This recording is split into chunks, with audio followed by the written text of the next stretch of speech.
Good morning, everyone. It's Lunabelle. Y'all, I obviously just got back from my walk. Y'all, I do exercise. Y'all, this is my only account. I will not be posting to other social media accounts, only my YouTube, because of copycats. Now, some of my material I will share to my personal Facebook page. Now, yeah, I want to talk with y'all today about RICO and DARVO in particular. I am a victim and a survivor of RICO and DARVO and an organized targeting by a group of individuals. Many of them are within the BDSM community. Now, I ain't bashing anybody's lifestyle. Your lifestyle is your own. But they use their lifestyle as a weapon, especially my ignorance about it. Now, many of the members that are part of the group are actually family members within my family. Now, I'm speaking out, and I'm speaking my truth because I want others who have been targeted. Y'all, I am a widow. I have never remarried since my late husband passed, and March 14th will be 5 years. I am a single widow. I stress that because that is one thing. I got my little dangly thing here. Y'all, I don't need these. But we do have a 9-member team here in the town where I live in Enterprise, Alabama is where I live, and deep in the South Alabama. Is this, now I call him, can I say the name you gave me? Okay, he says no. He is the leader. Are you the leader of this 9-person group? Okay. He is very gifted, obviously. But he has been on this task force for 9 years. 209 on my timer. And it's a 9-member team that has been investigating this group of organized crime, and it's RICO, y'all. It really is RICO. And I seem to be, what I'm hearing is the last man standing and one of their last victims, 229 on my timer, because they have worked hard, this team, and their dedication. Now, I do want to point out one thing. I'm hearing I don't know them personally. I don't know who they really are. I have an idea of this one, but I ain't gonna say for his own safety. And they're saying that what I'm hearing is that this is important to him and his team. My impression is they were young when they started in their career. In college is what I'm hearing. But they are also part of internal affairs. Is that correct? Not only do they work in the local, they are part of internal affairs. And that this is an ongoing 9-year investigation of the police department here in town by internal affairs. Y'all can see that this is his response, and that circle is a confirmation. The back and forth is the yes, and the side to side is no. When it circles, that's my hell yeah, that's a confirmation. So this is an ongoing investigation that is coming to a close by the local police 9-member team that is men and women both, of a corrupt organization within their police force itself. It started as an internal affairs investigation, and they were part of that team, a huge team that is worldwide. And they're saying I'm kind of representing them too as I speak my truth. Many of them have suffered, and I'm being reminded of the emotional and psychological pain and torture that I have myself endured. And I want to express here that I don't think I can imagine what it's like for these individuals to be investigating these crimes. And these are crimes against humanity. This is linked to the Epstein files. This is human trafficking, organ trafficking. The information I channeled about Genesis is true, and they have investigated that, as well as a recent Amber Alert. Y'all located everything, didn't you, darling? Yeah, not quite. Okay, it's still ongoing. Is that investigation still ongoing? Okay, mum's the word. Mum's the word. But yes, that this team is very real. And I think they really want people to see that this is being investigated. Not just mine, but they're emphasizing their own police department in the town of Enterprise, Alabama. The sheriff's department as well as fire and rescue, and the EMS services in this area. There's mentioning the church / cult group. They're called, what the words I'm hearing is dark underworld. Are you saying this is worse than satanic? That's what I've been saying.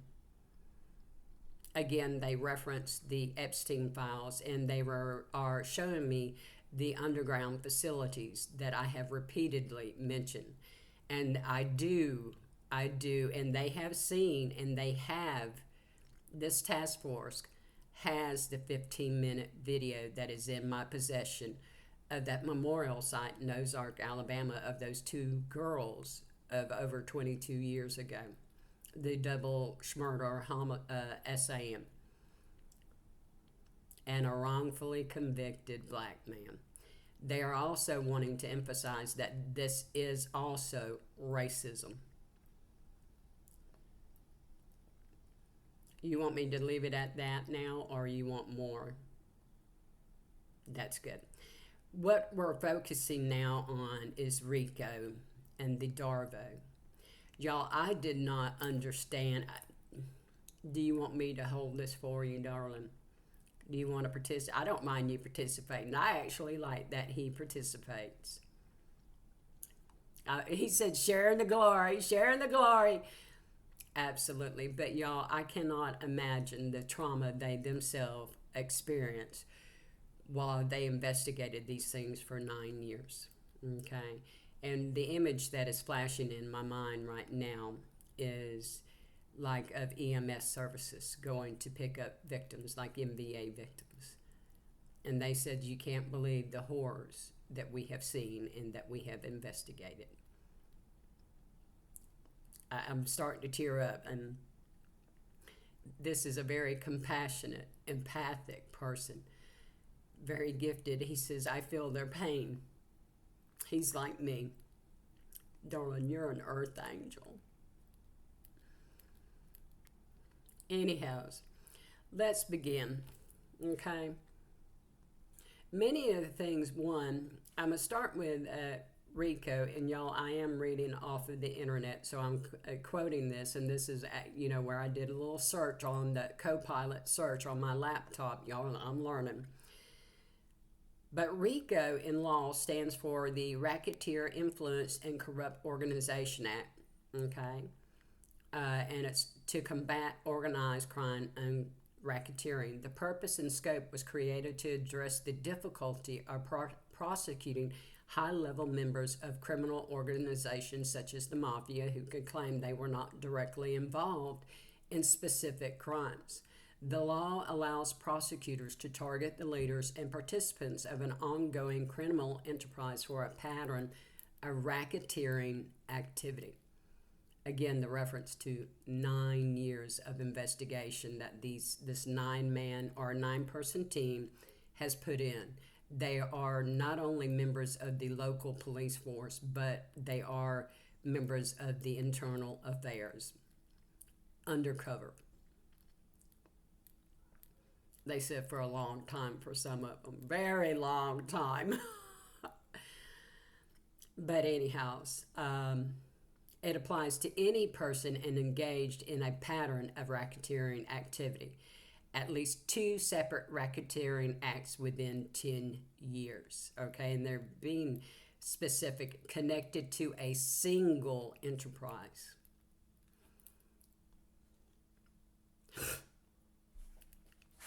Now, again, I'm quoting directly from the internet where I did the search on my co-pilot here. Under RICO, racketeering activities includes a wide range of crimes such as, these are examples, murder, arson, robbery, kidnapping, gambling, bribery, theft, fraud, drug trafficking, money laundering, terrorism, embezzlement, obstruction of justice, and more. These acts must be a part of a coordinated criminal enterprise. There is a difference between the criminal and the civil. Do you want me to get into those? I didn't think so. Is that all you need on the RICO? I think that's just the basics of what we really needed. He likes this interaction here.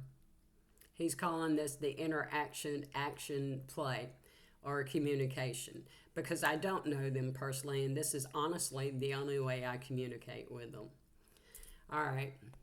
And y'all, this is quite honestly to give hope for victims and survivors and those within law enforcement who honestly believe in the truth of the law and representing that law. I can understand how many of them think that fighting against a corrupt system is extremely challenging, because it is. And what I'm hearing right now is the mental and physical and psychological exhaustion that they feel. And y'all, and I know this, because y'all, I feel it myself, and I'm just one individual that they're watching. I mean, if I go in your public city hall to pay a public utility, and I tell you that I am being monitored, that there are eyes, and I'm being watched and recorded, everything I do, say, and go, and that so are you. If you're around me, they have got you on video and audio recordings. Surveillance.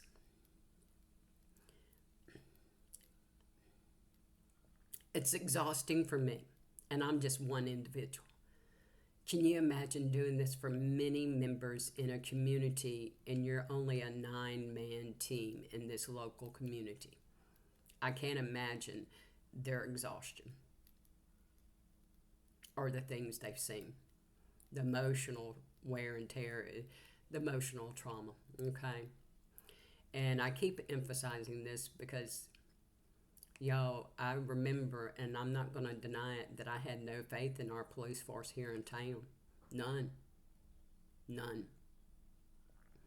I had wondered if there was even one good cop in this town, because I had spoke out and asked for help and reported things. And that one time that cop come up into my porch, and I'm showing the video evidence of these 5 men threatening to essay me violently.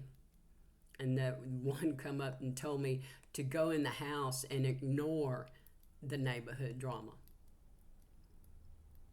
You are meant to protect the citizens of this town and city. Instead, you are an abuser and a participant. I'm hearing the word, well, it's my words too, but it's disgusting. And it's no wonder that the many citizens and some of the members of the police force do feel hopeless. They understand that, and they mean to make a difference. They joined the force, they're saying, because they wanted to make a difference. That's been their goal, and that's their end game, no matter what. I'm kind of getting emotional because I feel his emotions, but he said, thank you for saying that. They really wanted that known.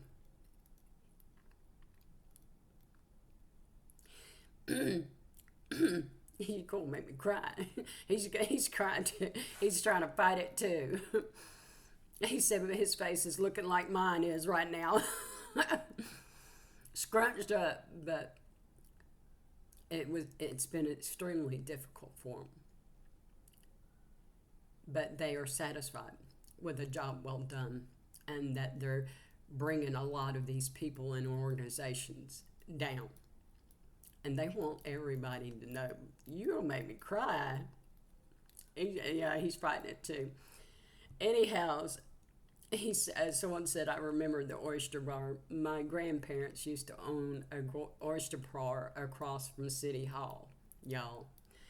And my papa used to own a barber shop right across, kind of catty corner to the oyster bar. Both of them, neighbor to the City Hall here in town. Anyhow, let's go to the definition of DARVO here. DARVO is an acronym for deny, attack, reverse victim, and offender.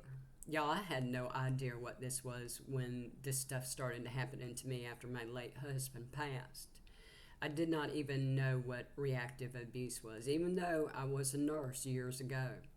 I did not know what it was, y'all. I really haven't kept up with stuff in all those years since 2008.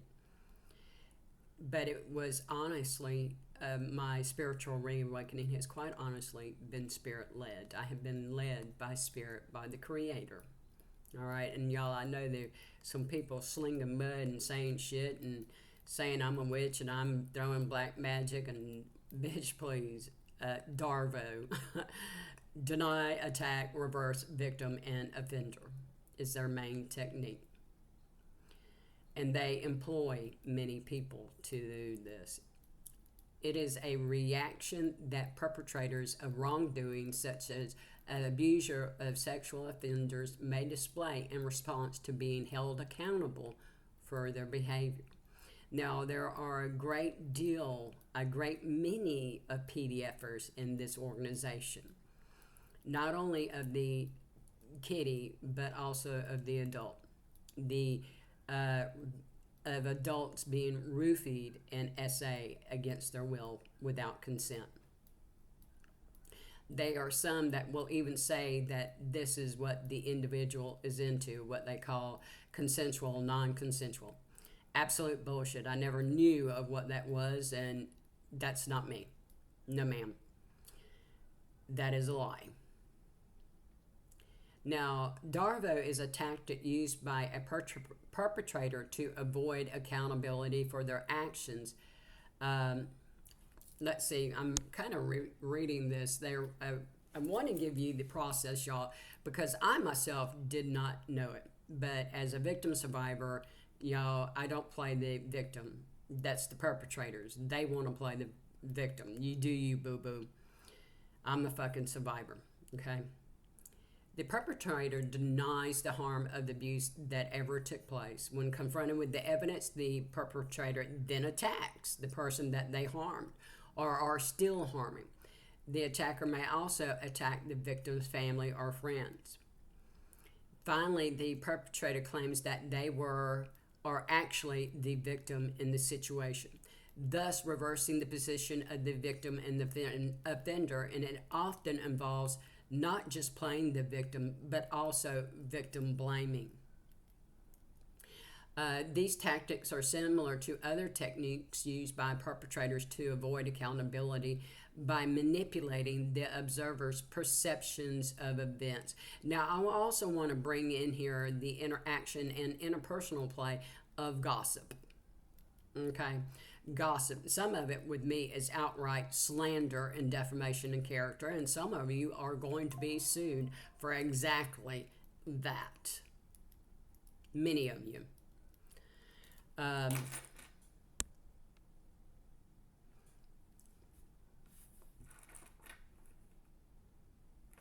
Okay. Y'all, again, I'm quoting this, and I know a lot of people may know about this, but y'all, I honestly didn't. The psychologist Jennifer Freyd, who wrote about this in 1997, the first stage of DARVO is denial, involves gaslighting. She observed that actual abusers threaten, bully, and make a nightmare for anyone who holds them accountable or asks them to change their abusive behavior. This attack, intended to chill and terrify, and typically includes threats of lawsuits, overt or covert attacks on the whistleblower's credibility, and so on. The attack will often take form of focusing on ridiculing the person who attempts to hold the offender accountable. The offender rapidly creates the impression that the abuser is the wrong one, while the victim or concerned observer is the offender.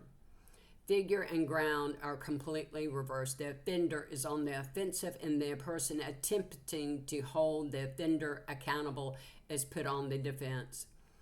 Research on interpersonal violence.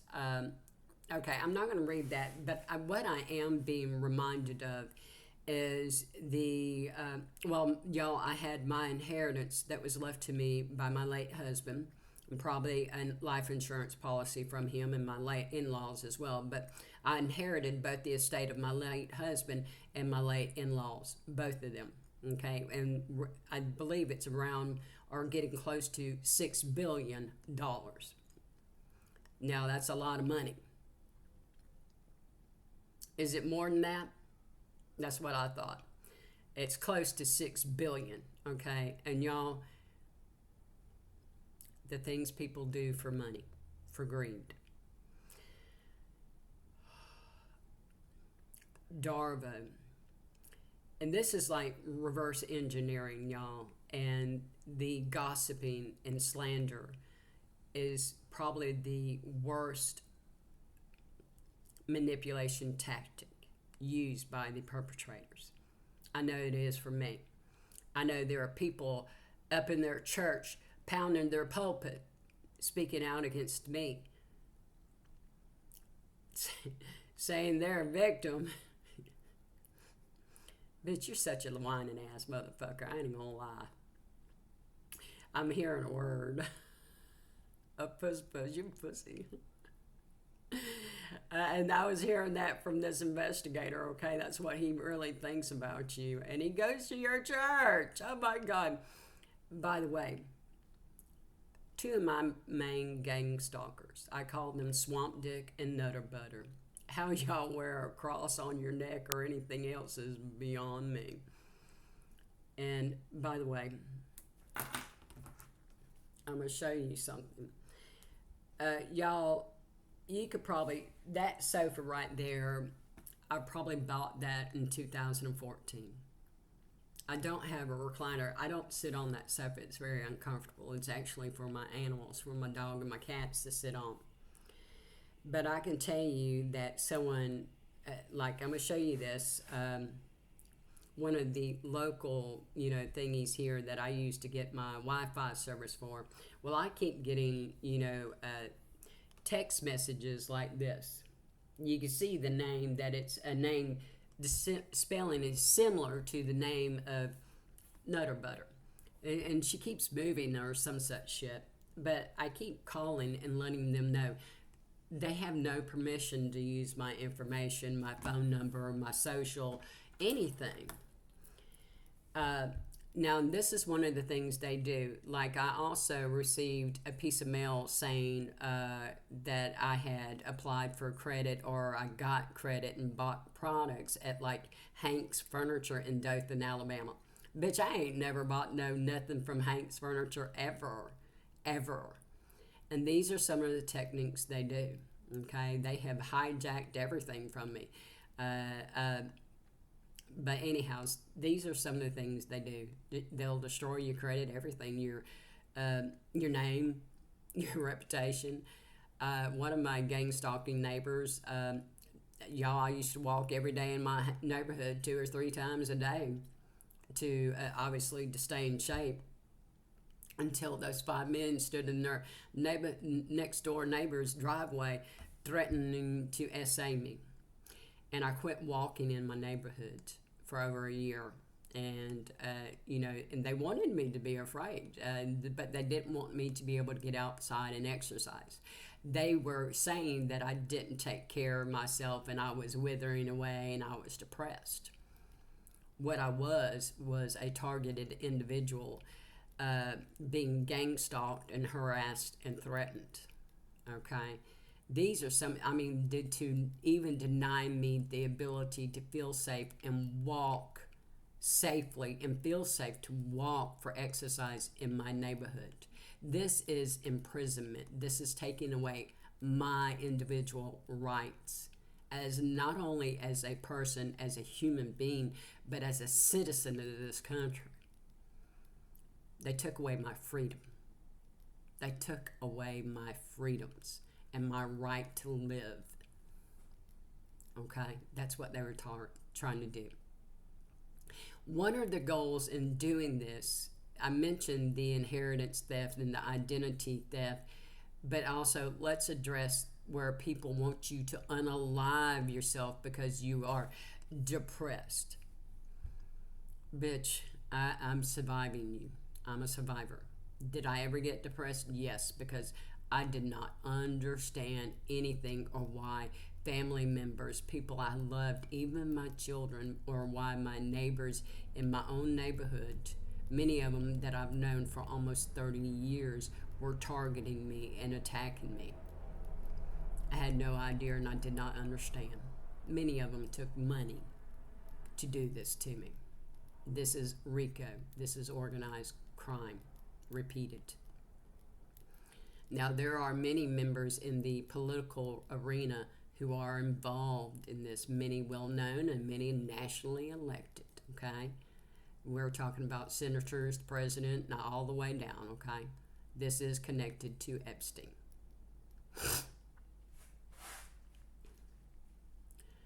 This hijacking of a person's freedom, of making them where they were so depressed and questioning their own reality. They wanted me to feel alone and isolated and like nobody loved me, and they wanted me to feel like they did about themselves. But they wanted me to take myself out of the picture. They wanted me to unalive myself. They had already stolen my inheritance and everything from me. But now they wanted to profit off of me and my pain even more. They wanted me to unalive myself for them to collect a life insurance policy they had taken out on me. How sick is that? These are RICO crimes. This is organized crime. And there's a whole group of them that do this, including midnight ballerinas, dancers, people in motorcycle gangs, people in the local churches and the communities, neighbors, many members of the lifestyle communities. Bitch, I don't care what your lifestyle is, but there's a huge one linked to the motorcycle gang that is a huge BDSM community. And to me, is this with you as well, with the investigators? Is this worse than the normal BDSM? Because I honestly don't know diddly shit about the BDSM community. Bitch, spanking my ass a cherry red is BDSM to me, okay? So I don't know shit about it. I really don't.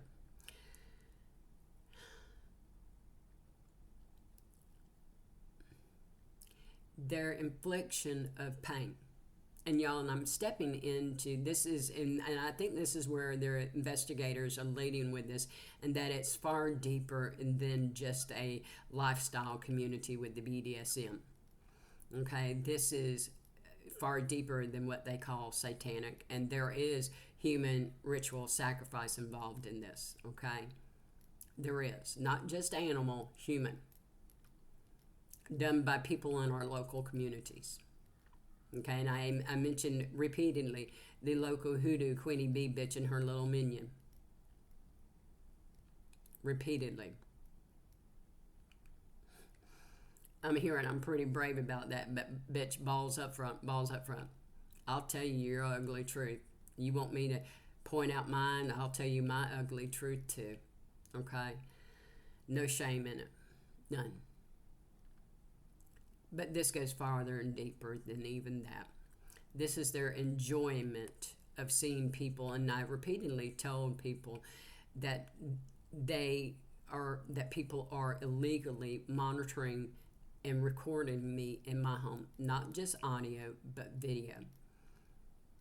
Okay, and that when we had our home repaired from the black mold, we had a mold remediation done, and we had almost, well, about $75,000 is what my father-in-law spent to repair our home. And that individual then was involved with putting monitoring devices and recording devices in our home for just this purpose. That they will target people, and they have targeted other people in my neighborhood who are older than me. Many of the people who are my gang stalkers now. Has another individual passed from this tactic in my neighborhood, or am I the first? I'm the first one they attacked in this neighborhood. Now there is also the goal of acquiring property and homes in this neighborhood for profit after with using these techniques, okay? This is part of the RICO crimes that they are investigating. And this is actually one of the ones I have channeled out for them. I've kept them busy here lately because I get bored. Don't come knock on my door and give me some motherfucking citation, dickhead. They've had some investigations going on for your ass too, okay? Allegedly. He's giving the big hell yeah, confirming it. You are. Okay? They didn't like what I told them. They didn't know, and they didn't suspect until I channeled it out.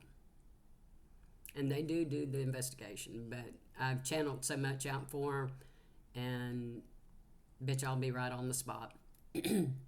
Anyhow, these are techniques that they use, and this goes years in planning. I know for over 30 years some of this has been planned, some of the things I've channeled out connected to this RICO organization, and there's multiple individuals that are involved with this, big names within even our own community.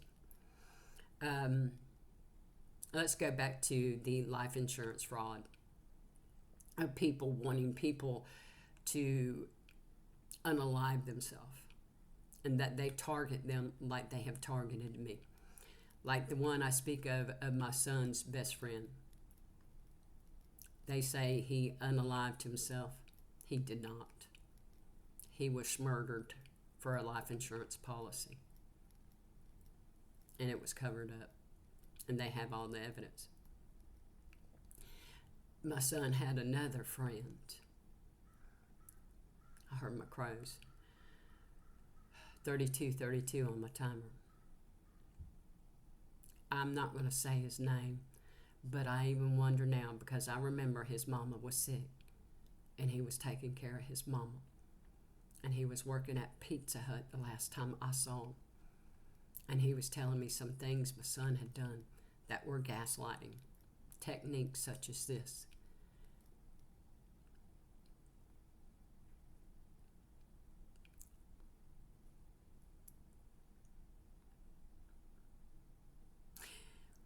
I'm sorry, I'm trying to control my emotion.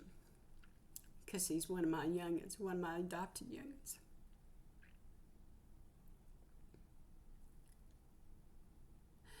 He was right. I couldn't believe. I was shocked, thinking my youngin would do that, my son. But he was.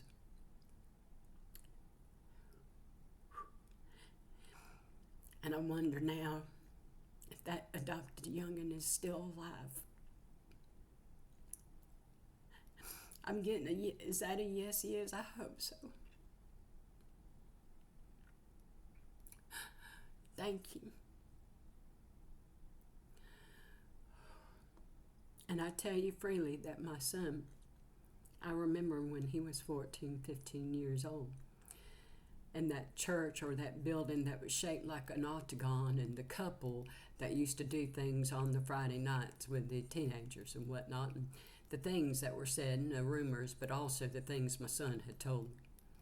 And I could tell you now that my son is attached to a Church of Satan or satanic worship that is rumored to be a part of these people, back then as well as now. And that is much part of what is going on. I will also tell you that Nutter Butter is trying to replace that man's wife as the preacher's wife or whatever the fuck. White shampoo, bitch. White shampoo. Apparently, that's how you pray.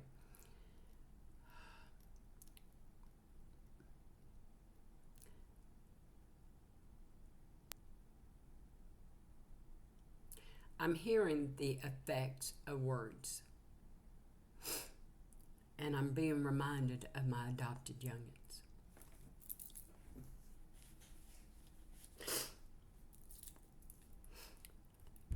The one who did not unalive himself. He was murdered. And the one I just spoke of. And how both times, I remember the one that was murdered. He said, Mama, you wouldn't believe me when I asked him the last time he come over. He said, Mama, can I come eat supper with y'all? And I said, yeah, come eat with us. And I made him his favorite meal that he loved for me to cook. And I asked him, baby, what's wrong? And he said, Mama, you wouldn't believe me if I told you. He was right. Because when my other adopted youngin, the one that I just spoke of a minute ago, that the investigator says still alive, it told me the same thing. And I didn't. Just like when I tell people that my own youngins and my own family were doing this and it still continue to do this to me now. Who wants to believe that the ones that are supposed to love you the most are abusing you the most? But normally, that's who the perpetrators are.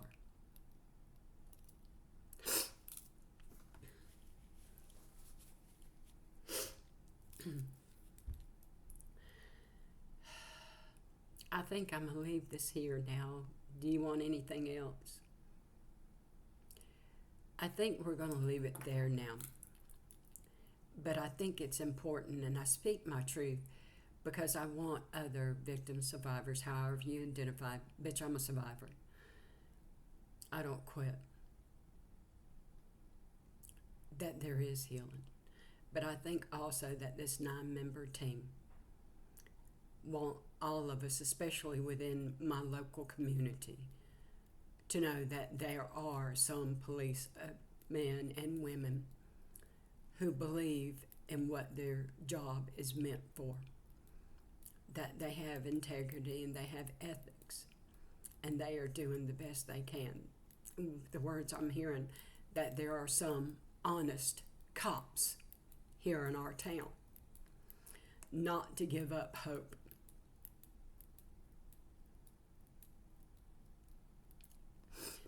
What I'm hearing now is they have worked hard on this case at hand, and they're bringing it to its conclusion.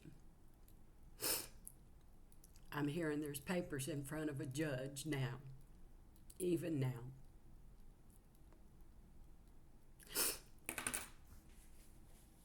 And I think that we will leave it there.